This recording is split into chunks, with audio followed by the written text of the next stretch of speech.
Hello and welcome to I Have Noticed Tarot. My name is Ewan and today we are looking at the Six of Swords as we continue in the Suit of Swords playlist.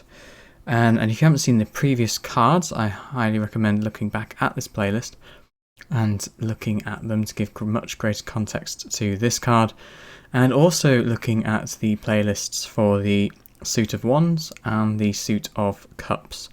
And if you don't have time at all for watching all those videos, at least watch the Suit of Wands playlist as I go through the meaning of the numbers of each card in much more detail in that set of videos. And the numbers carry across each of the suits, no matter whether they're swords, wands, cups or discs. Now, if you would like to go straight to the Divinatory interpretation of this card, I have put a timestamp down in the description, but I highly recommend watching this video through fully at least once, so you understand why the Divinatory interpretations are what they are. So without further ado, we're going to look at the Six of Swords, also known as Science. So here we see 6 fencing sabres arranged in the pattern of an invisible hexagram. Each sword points towards the centre where we find this rose cross, which is framed by a large circle within a square. We see fully formed pinwheels in the background of the card, and they gather in this kind of like ice blue palette. And we also see these geometric lines crisscrossing the card, sketching a variety of different polygons. At the top of the card we see the sigil of Mercury, and at the bottom of the card we see the zodiac sign of Aquarius. So, after the desperate struggle that we saw in the Five of Swords, we find a place of respite and harmony in the Six of Swords. Here we have returned to the blessed realm of Tippereth, where all beauty stems from, and do go look at the Six of Wands for much greater context on the Sephirot of Tippereth. Here we see the beauty of thought in Tippereth, that is to say, the ability of thought to reflect, observe, and analyse without judgment or bias. Once again we see that Tippereth directs us back to the point at the centre of the hexagram, revealing all to be one and returning consciousness back to its source. Yet how does one do so in this fickle realm of Yetzirah, also known as the Suit of Swords? Well, the answer is found in a simple question, and that question is why? Why does the sun rise? Why do I feel this way? Why does this person annoy me? Why do I believe in God? Why is the sky blue? Why do I love this thing? Why do I judge others? Why do people murder one another? And it is through this curiosity, this ability to ask the question why, that we are able to observe, test, and analyse so-called truths. And this is a process we call science. Here our inquiry is not simply answered by dismissing assumptions or beliefs, but rather by invoking further inquiry, using the mediums of Socratic questioning and the scientific method to come to some sort of reasonably objective conclusion. The key is staying curious and discovering objectivity in the human experience, and knowing that the human experience itself is a process of sharpening our discernment, and not identifying with our research, whether it is the external study of the universe around us or inner exploration of the universe within us. This is the curiosity that Aquarius thrives upon and encourages us to seek, and here in Tippereth it is wedded with objective grace. We have run the horrendous gauntlet that is the Five of Swords, and now understand that the mind is suffering. Thus, virtue in understanding now curbs the worst excesses of the imagination, and instead directs the mind towards harmony, fueling our curiosity of the other rather than our enmity.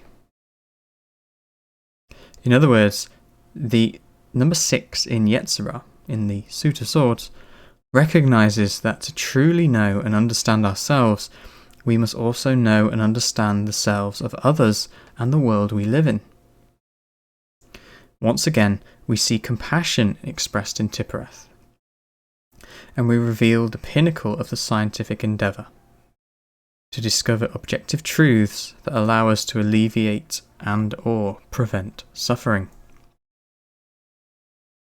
Whereas in the Five of Swords we may find a mind bent in discovering the most destructive weapon it can harness, here in the 6, we find minds offering their intellect towards a project that creates future prosperity and harmony. Furthermore, if we see the Five of Swords as a humiliating card, believing that it is better than others, then the 6 is humility. The Five of Swords is a humiliating card, then the 6 is humility. Understanding that we always have something to learn, and thus we are open to new ideas and discoveries.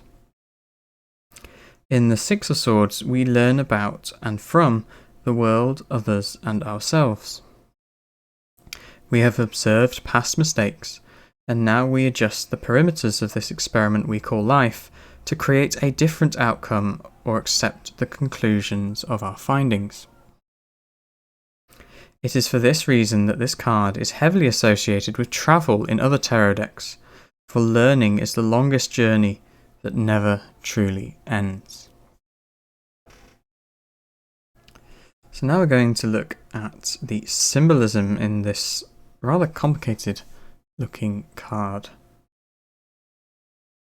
So the havoc and desecration in Geberah has been rectified and stabilised here in Tippereth. This is represented by the balanced symmetry we see of the sabres, and these are fencing sabres. Of course, they are in the pattern of the hexagram, the sacred symbol of Tippereth, because the hexagram, of course, is a 6-pointed star.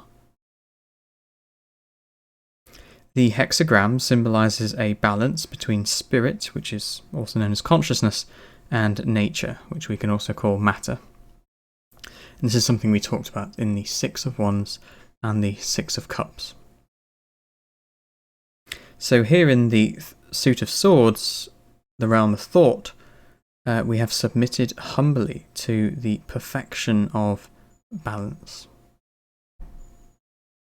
The swords are depicted here as fencing sabres, and these symbolise the delicate dance and art that must be attained to hold our thoughts in balance and direct them towards a unified vision.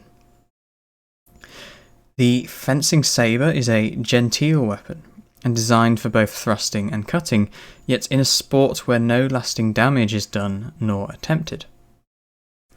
The goal is to be precise and efficient with the sword's movements, to land the point on an opponent's body with grace.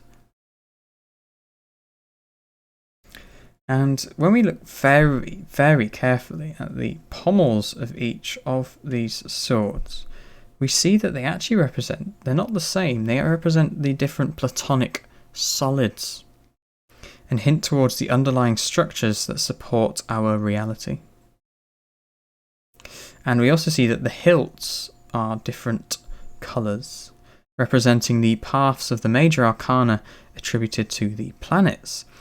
And the shape of their guards is that of the Hebrew letter Gimel.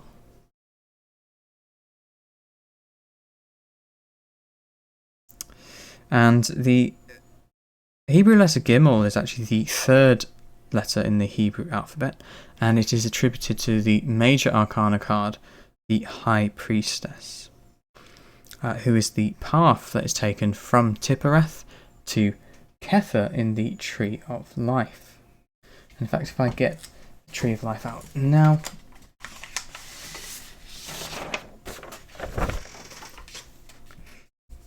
we see Tippereth here, centre, and Kether at the top. So this is 1, this is 6, and the High Priestess is a direct gateway back to Kether from Tippereth. Now we see the circle motif here within a square, and this has a dual meaning. In one respect, it represents the age-old attempt to solve the ultimate problem proposed by the ancient Greek mathematicians, whereby one could try to construct a square with the area of a circle, which is in fact impossible. But in turn, it proves the transcendental nature of pi, not the food, the mathematical formula pi. In another respect, the symbolism here is also an attempt by Lady Harris to describe a fencer's diagram that she once saw from the 15th century. This diagram uses mathematics to draw positions where the fencer would be invulnerable to attack, as sketched by these intersecting lines. I do highly recommend Googling this image if you want to see a comparison to this card. Thus, the card shows us that in scientific minds, we are always moving and willing to surrender to a new position in the pursuit of truth, even if that truth is abstract and contradicts many of the truths, or so-called truths, that we have once held dear. And at the centre is a very important image. This is the Rose Cross. And this is an esoteric symbol of the universe, and I will do a video that covers the Rose Cross, which is indeed on the back of the Thoth cards. It is a Rosicrucian symbol, and of course I will do a video that covers that symbolism in full. But to put it briefly, it is an esoteric symbol of the universe, which encompasses both our bodies, the cross, and consciousness unfolding from within, and this is of course the rose, which you can barely just see in the centre. Thus the rose cross is also a symbol that expresses the entire tarot, or Tree of Life, and of course I'll give much more information in the video I do on this. So why is it here at the centre of the Six of Swords and not in every other tarot card? Well, the reasoning is that its expanding consciousness is inherently curious and searching for truth, which is of course itself. And when the mind is directed towards this goal, as represented by the sabres here, or pointing towards the centre, this is deemed to be the ultimate science, the science of the self. Here the cross is gold, as Tippereth is the Sephiro of the sun. And the rose is red, as this symbolises the heart chakra, which is synonymous with Tippereth.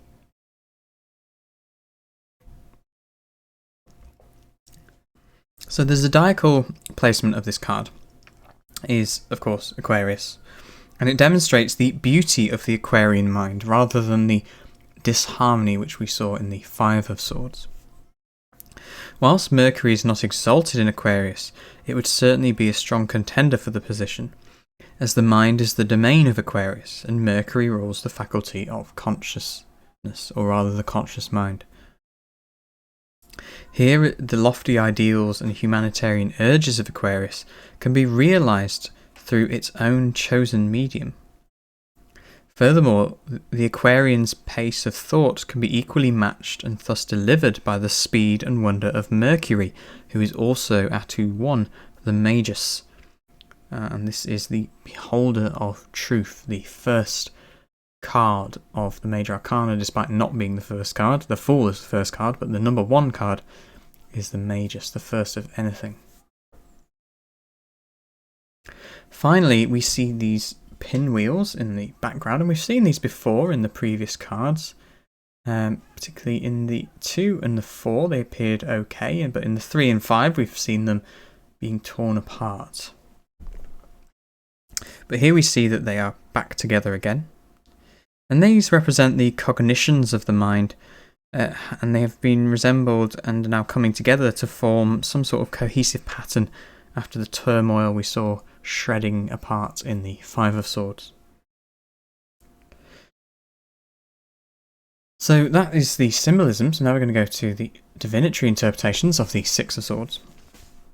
So the 6 of Swords represents the development and the use of discernment in the pursuit of a higher state of mind, and something that is higher than our superficial egos, essentially.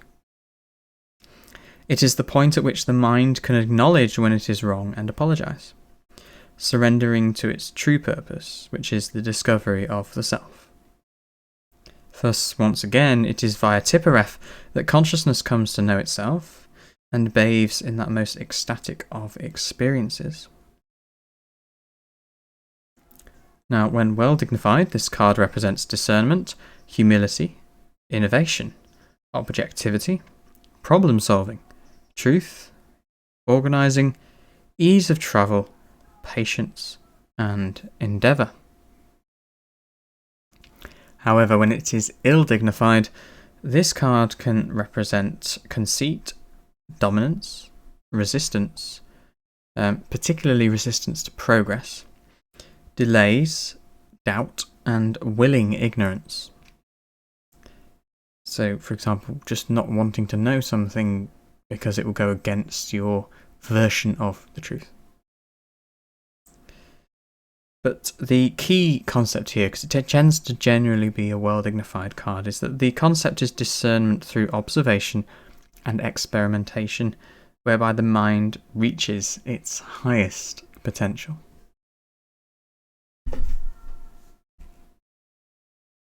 So that has been the 6 of Swords, and although I hate to say it, this is going to be the last easy to work with card within the suit of Swords. And it is pretty much downhill from here on out until we get back to the court cards. So I do apologise for that. It's going to get a bit rough in the next few videos. But just remember, if we can return back to the 6 of Swords in our lives, we can always hold these things objectively in our minds. So thank you very much for watching this video, and I'll see you in the next one when we're looking at the 7 of Swords. And I hope you're having a wonderful day, night, evening, afternoon, wherever you are in the world, and may peace be with you all. Goodbye.